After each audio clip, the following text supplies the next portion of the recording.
Quel type de service offrir avec votre agence SMMA ou votre service à étiquette? Alors avant même qu'on rentre dans le vif du sujet de cette vidéo, il faut comprendre quelque chose, que le SMMA a drastiquement changé.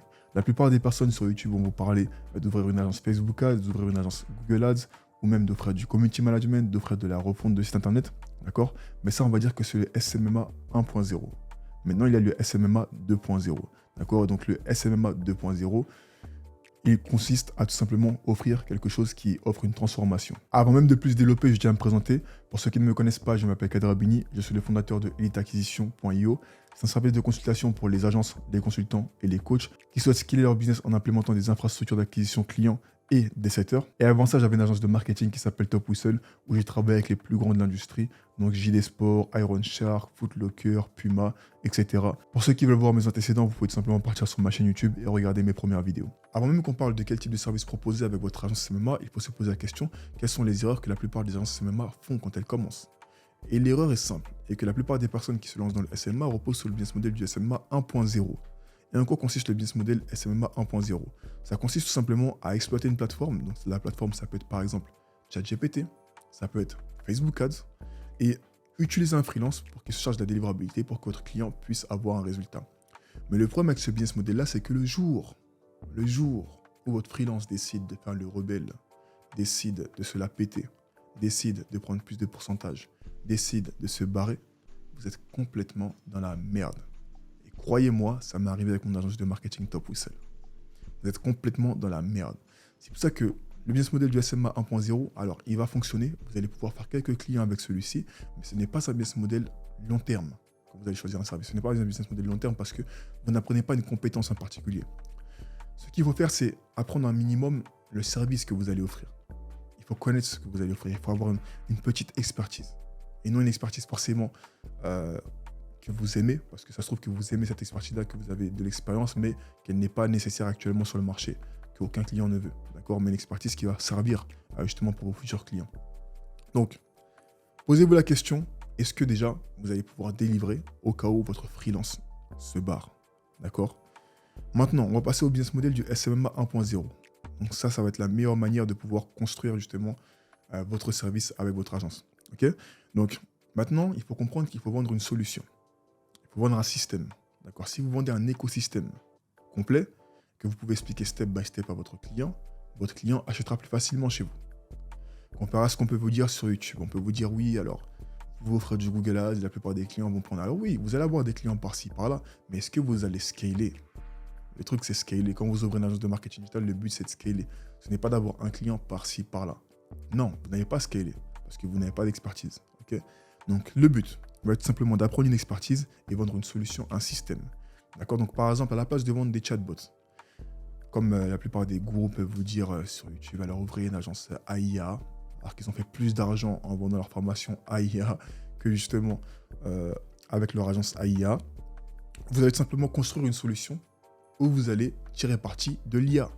Donc cette solution, ça peut être par exemple de faire une agence de lead génération, donc de génération de leads si vous préférez, et vous allez utiliser des chatbots, vous allez créer des formulaires automatisés, vous allez optimiser aussi leur processus de vente avec l'IA ou même vous-même, vous allez les consulter par rapport à ça.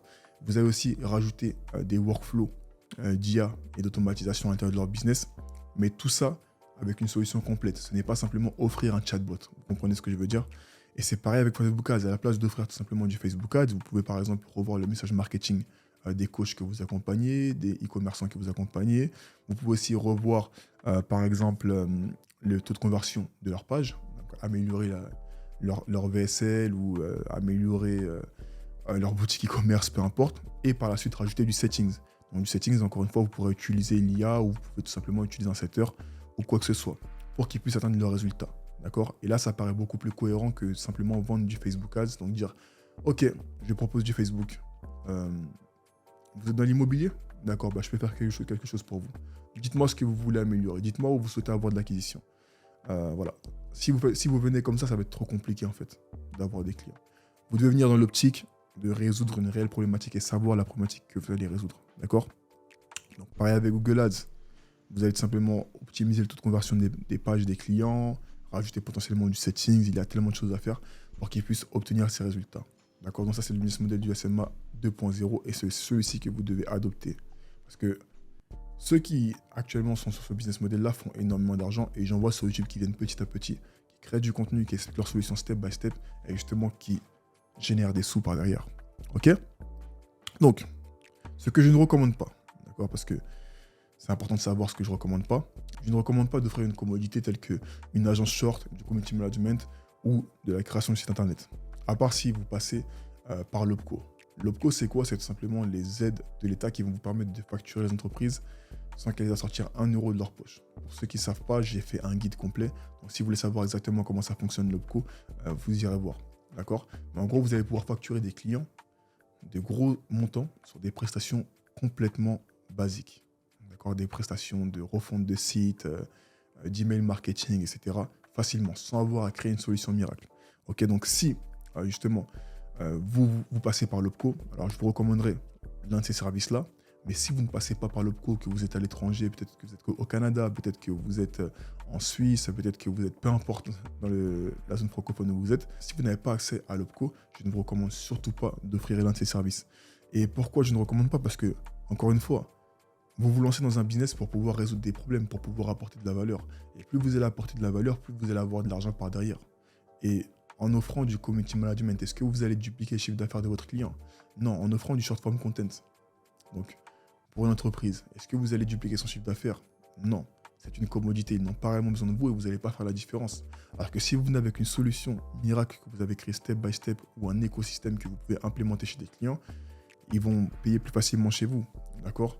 Il faut comprendre que un site, pour ceux justement qui vendent des sites internet, c'est tout simplement une plaquette. C'est tout simplement une vitrine. Et même, je ne recommande pas à la plupart d'avoir un site parce que quand un client vient sur votre site, il n'a même pas à prendre un rendez-vous avec vous pour savoir exactement votre solution. Ce que je recommande, c'est tout simplement d'avoir un funnel. Pourquoi avoir un funnel, c'est bénéfique? Parce qu'en fait, votre client va tout simplement arriver sur une page simplifiée qui explique votre solution step by step, qui va justement lui rediriger vers un appel, sans qu'il y ait des boutons partout. Il faut comprendre que pour pouvoir closer un prospect, il faut pouvoir isoler son attention. Et c'est pour ça qu'avoir un funnel, c'est l'une des meilleures choses pour pouvoir justement obtenir des résultats pour un client, pour votre agence, ou peu importe ce que vous faites en ligne. D'accord? Donc, concrètement, comment choisir le bon service? Donc, le processus reste assez simple. Vous allez choisir une niche, vous allez connaître le problème de cette niche, d'accord? Vous allez créer la solution idéale pour résoudre les problèmes dans cette niche-là, et vous allez vous occuper de la délivrabilité. C'est la seule manière de pouvoir choisir un service. D'accord? Je pourrais vous donner les services qu'il y a dans mes différents programmes. D'accord? Donc là, c'est mon programme Fastbreak. Je parle justement des différents services à offrir. Donc, copywriting, consulting, personal branding, création de contenu, SEO, etc. Je pourrais vous dire ça. Mais la réalité, c'est qu'en fait, il faut que vous appreniez à penser par vous-même. Parce que si vous ne savez pas penser par vous-même, vous pouvez tout simplement prendre un travail normal. Parce que quand vous avez un travail normal, vous ne réfléchissez pas. On vous ramène tout sur un plateau, on vous ramène les leads, vous répétez une tâche tous les jours, et puis votre vie est paisible, vous avez un salaire fixe. Alors que quand vous vous lancez dans le business, vous êtes là pour réfléchir, vous êtes là pour apporter des solutions, vous êtes là pour innover.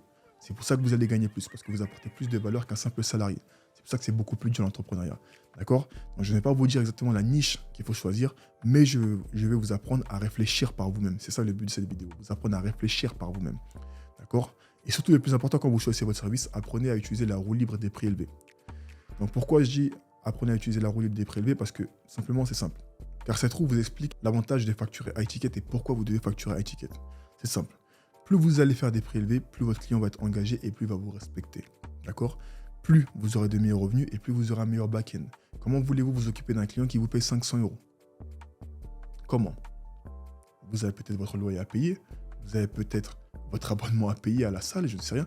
Rien que ma salle de sport est 200 € par mois. Donc, comment voulez-vous que si un client me paye 500 €, je puisse m'occuper de lui bien? Vous devez penser de la même manière avec votre service. Il faut que votre client vous paye une grosse somme upfront pour que vous puissiez mieux vous occuper de lui. Et l'avantage de ça, c'est que vous allez pouvoir engager de meilleurs talents par derrière. Donc voilà pourquoi vous devrez facturer high ticket. Et si vous facturez low ticket, le problème, c'est que votre client ne va pas vous respecter, il ne va pas être engagé par rapport à votre produit, étant donné qu'il n'investit pas beaucoup d'argent. Donc voilà pourquoi je ne recommande pas ceci. D'accord? Donc je ne voudrais pas de service car vous devez penser par vous-même. Ok? Donc posez-vous juste cette question. Quand vous allez approcher un client, quand vous allez choisir votre service. Que veut mon client? Que veut votre client? Si vous attaquez les coachs, Que veulent les coachs? Est-ce qu'ils veulent des leads? Est-ce qu'ils veulent de la création de contenu? Est-ce qu'ils veulent de la création de funnels? Quand vous allez voir des e-commerçants, que veulent les e-commerçants? Est-ce qu'ils veulent par exemple dupliquer leur chiffre d'affaires avec des ads? Est-ce qu'ils veulent dupliquer leur chiffre d'affaires avec du contenu organique?